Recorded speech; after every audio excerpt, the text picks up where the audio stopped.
তো হাই বন্ধুরা, চলে এলাম আবার একটা নতুন ভিডিও নিয়ে। আর আজকে সকালে প্রচণ্ড বৃষ্টি হচ্ছিল, তাই জন্য আমি ভাবলাম একটু পুকুর পাড় থেকে ঘুরে আসি। আর পুকুর পাড়ে যাওয়ার সময় দেখো আমাদের উঠানে নামতেই প্রচণ্ড শ্যাওলা, আর উঠানে প্রচণ্ড শ্যাওলা হয়েছে। একটু ভুলভাল পা ফেলালে স্লিপ খেয়ে পড়ে যাব, তাতে আমার কোমরও ভেঙে যেতে পারে।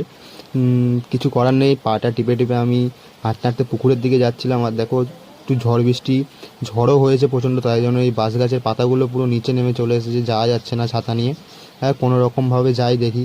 আর তোমরা যারা গ্রামে থাকো তারা তো নিশ্চয়ই জানো যে বর্ষাকালে বৃষ্টির দিনে পুকুর থেকে কই মাছ উঠে এসে অন্য পুকুরে যাওয়ার চেষ্টা করে। তাই কারণে আমি দেখতে এসেছিলাম যে কোনো কই মাছ উঠেছে নাকি পুকুরের ধারে।